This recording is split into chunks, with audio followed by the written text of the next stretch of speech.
are north-northwest at 7 miles per hour. We are currently at 0% containment. Babe, I have been calling. Hey, I'm from Jehovah's Witness. Do you mind if I come inside? Yes, I do.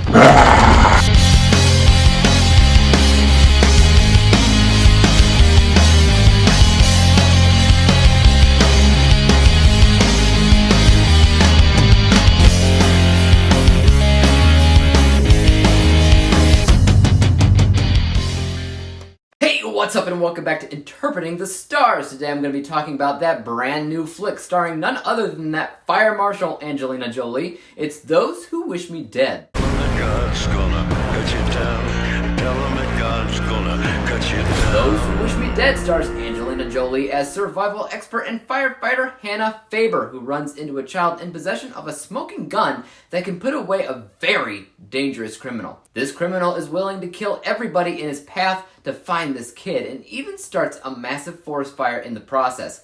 Can Hannah protect this child and get evidence to the proper authorities before a pair of expert assassins finds them both? Only time will tell. So this was one of those newer releases that, even though I had heard some things about it, it was never one of the films that I was, personally gearing up to see. Not that it looked bad per se, just that it looked rather average. I'm also in the boat that isn't always impressed by Angelina Jolie as an actress. I think it completely depends on the roles that she chooses.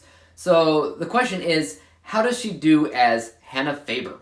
Well, I think she was fine. She gave it her all, but this was also a character that was just indistinct enough that a number of other actresses probably could have played the same role just as easily, which means that I don't think Angelina Jolie felt born to play it. I don't think anybody could have felt born to play it, but that's to be expected in a film like this that, for a lack of a better explanation, feels familiar. A cat and mouse thriller where assassins are gunning after somebody that has evidence against them. I mean, that's usually the plot behind, say, a witness protection film, for instance. The aspect that differentiates this film from those is the setting of the forest fire. I've seen a few other forest fire features in my life, though granted those aren't a dime a dozen, and usually, the forest fire itself is the plot. It's what our heroes of the story are attempting to put out. In Those Who Wish Me Dead, it serves as the backdrop, or setting, an additional obstacle for our heroes to overcome before they can finish their mission. And I like that because that's the one element of the film that feels, mostly fresh. And it doesn't hurt that the fire itself feels real. Sure, there's a few shots here and there where it feels like the fire is produced or CGI or something, but I got pulled into the story just enough to believe that the fire was another threat, in addition to those killers. I did not, however, believe that there was enough exposition to explain what it was that the killers wanted so much. By watching enough of these films to know that it's evidence against them, but specifics or details were kind of blurry for me. So while there was a lot of character development for the good guys, there wasn't as much development for the bad guys or explanations as to, who they were other than just bad guys. If there was, then there wasn't enough of it to stick with me after watching it. Either way, it wasn't preferred, as I like a villain to be at least somewhat understandable and even relatable, and this kind of felt disposable. There isn't a lot to talk about with this film. I think for the most part, what you expect the film to be is exactly what it ends up being, which is, it's fairly decent, You can kill time watching it, but it's not going to change your life, nor is it something that I feel like many people will care to include in their personal library at home. It's a good one-time viewing that you're not going to feel like you wasted your time on, but I doubt many people will immediately feel like revisiting it.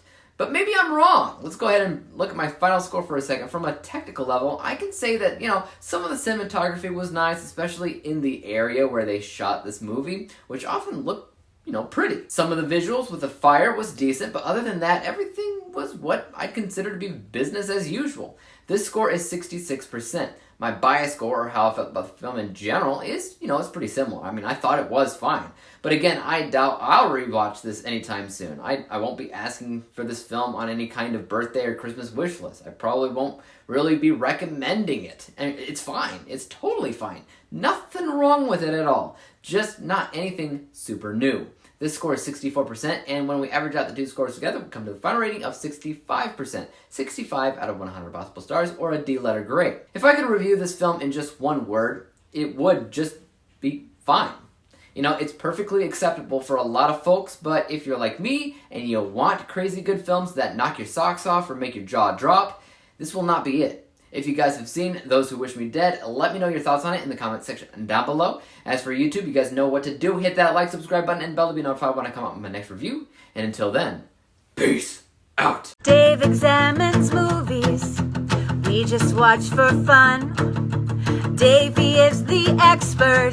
He is the #1 critic that I go to when I need a movie pick. Thanks for joining up with us.